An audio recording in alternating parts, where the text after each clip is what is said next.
Venezuelan President Nicolas Maduro a day before Holt's release. The president calling the last 2 years a tough ordeal for the American missionary. Watch. Josh Holt and his wife Tammy, and they came back from a very tough ordeal in a Venezuelan prison, almost 2 years, Josh. I just want to welcome you to the Oval Office, welcome you to the White House. It's really very special to have you both. I'm just overwhelmed with gratitude for you guys, for everything that you've done, for the support of my wife through those 2 years. They were very, very, very difficult 2 years. Let's bring in New York Congressman Lee Zeldin. He sits on the House Committee on Foreign Affairs. It's good to have you here. It's good to see you. Good to see you as well. Happy Memorial Day weekend. You too. Certainly a nice weekend for that missionary's family. That's a big deal. He was held in Venezuela for 2 years. Who does the congratulations go to? First off, to Josh Holt and his family. Congratulations, welcome home. The timing couldn't possibly be any better for him. I'm sure that he would have rather have been 2 years ago, but he's here. For the whole state of Utah, you've seen how they've rallied behind Josh Holt for him to be here now with his wife. For our whole country, we get to celebrate again. We just had 3 Korean Americans return home from their captivity in North Korea. Now we have Josh Holt and his wife returning from Venezuela. And Americans feel good about it. But congratulations and thank you to the President, to Secretary of State Mike Pompeo, the State Department, Senator Corker, the Utah Congressional Delegation. A lot of people worked really hard for this. Yeah. What is Venezuela doing? Taking Americans. I mean, I've traveled to Venezuela many times reporting stories there, not during the Maduro regime, but back during Chavez's era. They're taking Americans? I mean, this guy's just down there trying to do his missionary work, and he winds up in jail? So you have all these other countries. They operate very differently than we do here in the U.S., and it is unfortunate that this happened. Unfortunately, we've gotten to the point where Josh Holt's released. Venezuela's in a world of hurt. I mean, they just came off of an election that was not a democratic election. You have a presidency. Maduro won again, by the way. Surprise, surprise. The presidency actually is a dictatorship. Their economy is in ruins. There is really no voice of opposition that allows them to take over with their ideas to move their country in a better trajectory.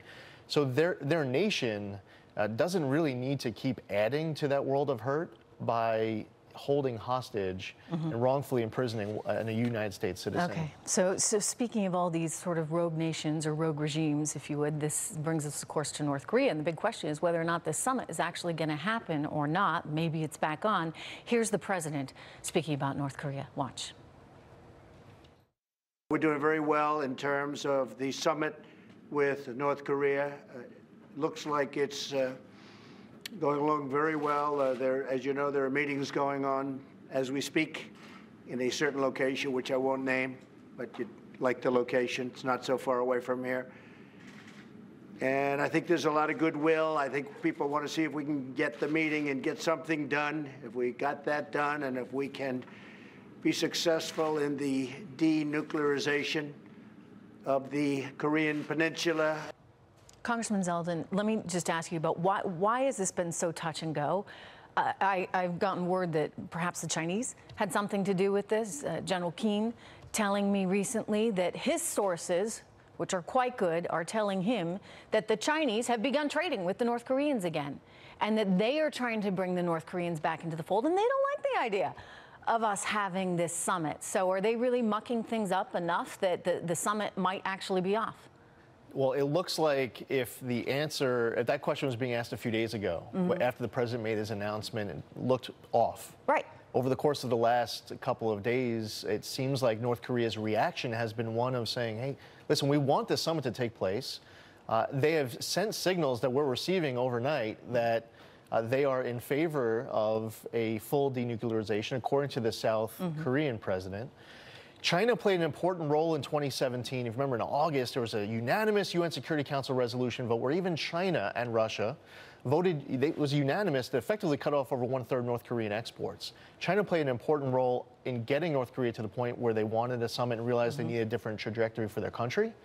But then we heard that the Chinese leader met with the North Korean leader, and then all of a sudden North Korea's rhetoric changed, their behavior changed, which led to President Trump deciding to walk away from the summit. Okay, but now it's changed again. So why is it? Are they like figuring out maybe the Chinese aren't what we thought they were? Yeah, it's great that their language is changing again, but you know, when you go into a negotiation, you need to do so in good faith. And I think them sort of bailing on this, or seeming to bail on it, and ratcheting up their rhetoric, only to then get slapped down by us, and now they're coming back to the table. I mean, goodness, I mean, why can't they just, you know, be an adult and have a normal negotiation process here? Because it's North Korea. I think North Korea watched the way the United States approached our negotiation with Iran. Yeah. And there's no similarities. This isn't Barack Obama as the President of the United States. This isn't John Kerry as the Secretary of State. Why is that important? In Iran, they were using rhetoric during the negotiations, illegally test firing intercontinental ballistic missiles, calling us the Great Satan, pledging death to America on their holidays, doing a lot of bad things. Their rhetoric was terrible. North Korea started doing that. And when North Korea did that, President Trump said, no summit. Enough. Yeah, and that's the way it should be. That said, you know what really bugged me, and I know it bugged you because I heard you this week and I heard you talking about how, you know, look, we need to remember that the president's success is all of our success as Americans. What bugged me was that many members of the left and many members of the mainstream media almost rejoiced, seriously, in the idea that the summit was off. Here's some of the Democrats on the withdrawal from the summit. Watch. They were on a par with each other. He got global recognition and regard. He's the big winner. And when he got this letter from the president saying, okay, never mind, he must be having a giggle fit right there now in North Korea, in Pyongyang. The art of diplomacy is a lot harder than the art of the deal. A giggle fit, the art of diplomacy, a lot harder than, you know what? We know diplomacy is hard. The president knows diplomacy is hard. But why act like, I told you so, I told you so? I mean, isn't it good for the world? Isn't it good for our country? Isn't it good for the entire peninsula that this summit happened? So Nancy Pelosi was wrong. Bob Menendez's point is well taken. The United States of America did not elect Nancy Pelosi President of the United States. It is a certain way of diplomacy or approaching foreign policy that led to this issue in the first place. It was a temporary shot that actually was proven false within days. Clearly, Kim Jong-un wants this summit. North Korea needs to pursue a different path for their nation. The current one's not working. Their country is in shambles. And if they take a step back and reflect on some of the words that they've used, and this is some people in Congress, some in the media, some all throughout our country, people who wake up in the morning, they're laying their hair on fire, taking whatever talking points they're being fed, as far as how are they supposed to oppose this president on everything and anything today. And if they reflect on what they say, there have been times where they root for North Korea against the United States. They have rooted for Hamas against the United States and our allies. When the market has a bad day, I've seen them celebrate. I told you so. I told you celebrating so, right? Our economy not doing well. That is messed up because we are all Americans first. Before we are left, before we are right, before we are anything, we are Americans. Don't go anywhere, Congressman. Congressman Zeldin's going to stay right here because coming up, we're going to discuss President Trump's comments about the MS-13 gang, why critics are slamming the president on his rhetoric. Is it justified? You can follow us on Twitter at Sunday Futures. So stay with us here as we look ahead on Sunday Morning Futures. We'll be right back.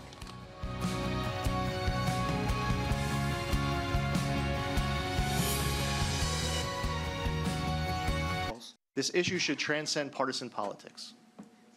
And unfortunately, it's not right now in Congress. They need to protect our constituents here. They need to protect their own. They need to work with you because you're putting your neck out there on the line. They need to do it as well, even if they're taking a tough vote for their constituents.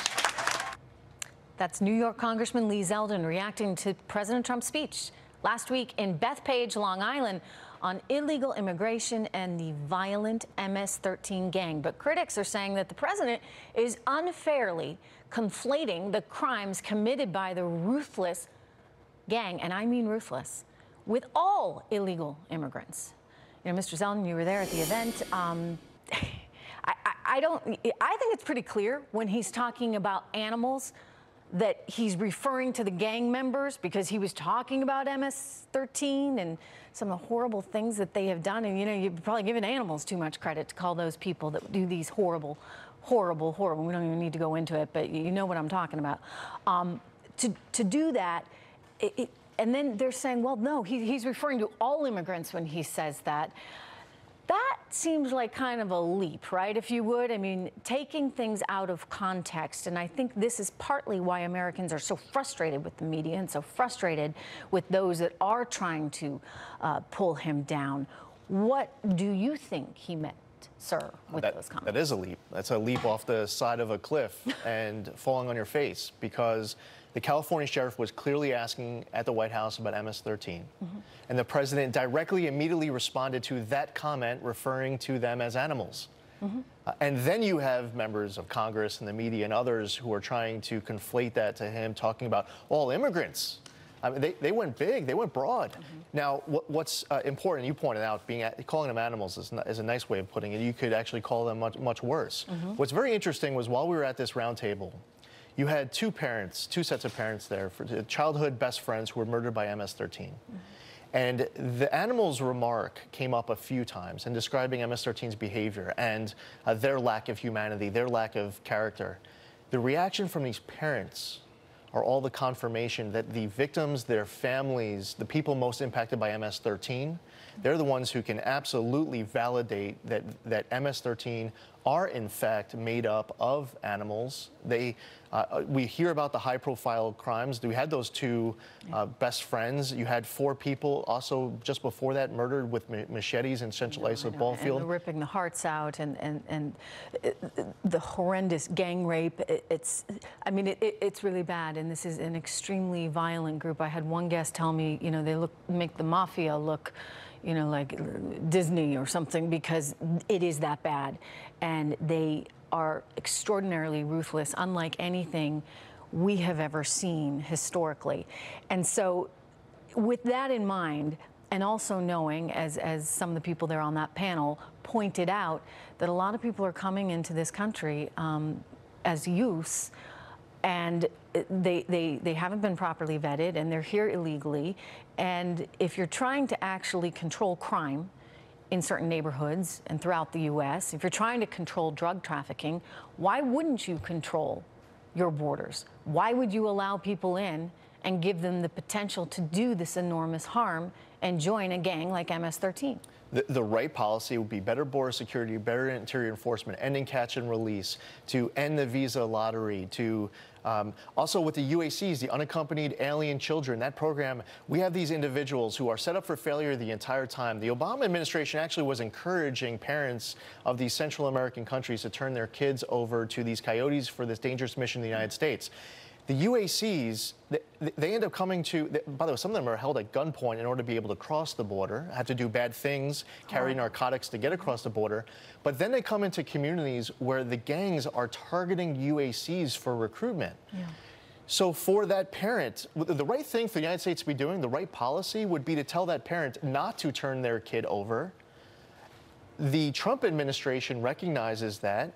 The U.S. Attorney, the Department of Justice, Department of Homeland Security, other local levels of government, everyone realizes that there are flaws at UACs and other programs.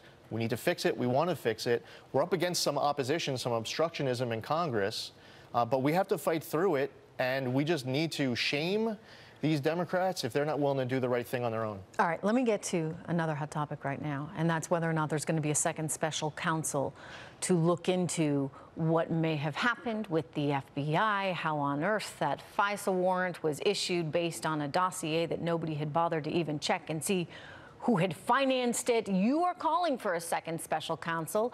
I actually applaud that, because you know what? As a journalist, I want answers. As an American, I want answers. I think the world deserves answers. The United States of America, everybody who votes deserves an answer. Are you going to get it? We have gotten a lot of transparency. What we see in this resolution, House Resolution 907, calling for a second special counsel, 25 original co-sponsors, It details a lot of facts with regards to misconduct at the highest levels of the DOJ and FBI with regards to FISA abuse, how and why the Hillary Clinton email probe ended, how and why the Trump-Russia probe began. And what's amazing, I was on there with you a few days back, and over the course of the last few days, in the entire country, no one has been able to poke a single hole in a single word of this resolution. So this is filled up with facts. Now, what's very telling is congressional Democrats and others don't want the American public to have more information. Congressional Republicans, the White House, others want the American public to have as much information as possible so they can form their own independent judgment. I think we deserve it. We need the information. There's still a lot of questions out there. No matter how it shakes out, if we get the information, and I get it, you got to redact certain things to protect certain people, but at least let people make their own conclusion. The White House should declassify the FISA application. If you need to redact some of the sources and methods, that's fine. The fact is, as you read through this resolution, we now have a lot of answers. And now we're getting there. And now we need accountability. Congressman, good to see you. Great to see you as well. Great to have you here today. Good to be here. Thank you. All right, the president continuing to call the Russia investigation a witch hunt on Twitter this morning as senior intelligence and law enforcement officials shared classified information about the probe with congressional leaders this past Thursday. I'm going to tell you what they